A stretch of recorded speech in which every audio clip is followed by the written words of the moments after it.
I can feel what plants are sensing. I could feel her parchedness, her confinement, her desperation for someone to pay attention and give her a little bit more earth in which to grow.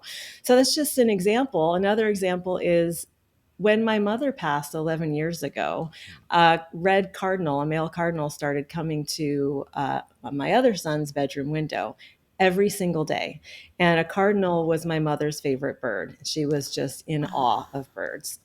And the bird still, to this day, still comes to the window, stares at me, pecks at it, makes my dogs absolutely loony.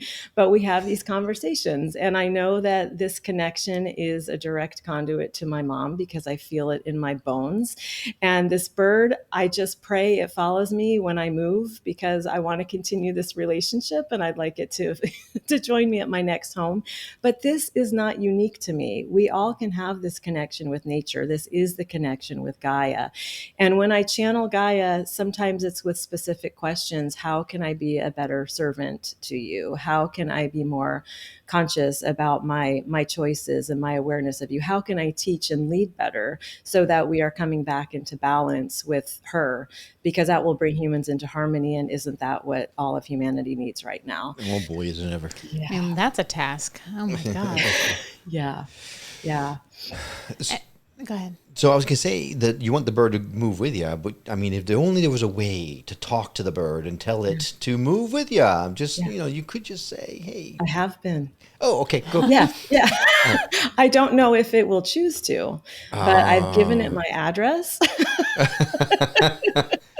How do you find, I guess the space isn't the right word, but there's all of this construction chaos and noise around us all the time. And every time you turn around, something else is being built or torn down or renovated or new roads being paved, and there's tractor trailers and everything everywhere, and it's so much.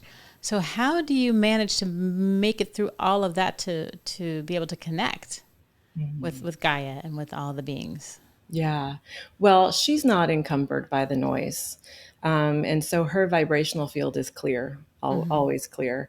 And my job is to match mine closely to hers. It's never perfect, but it's a process. And so I use meditation for that. And I use literally time outside. I have to be with her among all of her precious beings in receiving of their beautiful, delightful energy, so that what I'm carrying as a, sometimes tightly wound human who feels a lot of despair for the world and the direction that humanity seems to be taking in some ways, that can be released. And Mother Earth is really the best energy I know of to drain what doesn't serve us, literally by going out, and it's called earthing. You stand barefoot on the planet and on the soil, on the grass, on the sand, wherever you can get, and you just let this energy drain out of you, and you draw up this pure, positive, loving frequency. That is earth energy.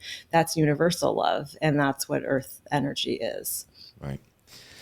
I would imagine that part of the things that Gaia is telling you is, hey, how about a little bit less asphalt?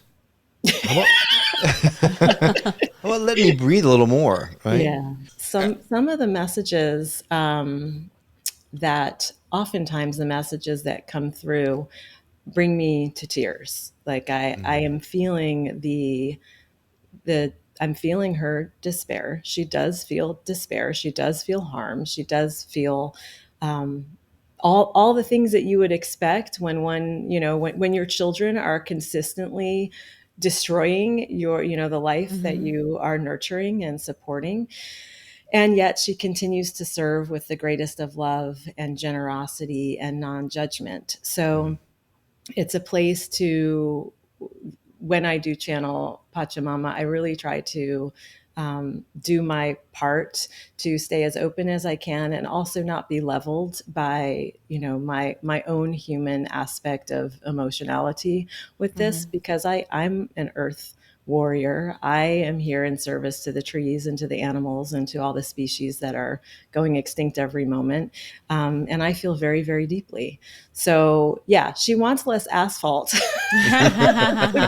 to be sure. Yeah. She really wants us, her children, to come back to ourselves, to come home, right, and to listen for what is true, and that is our interconnectedness.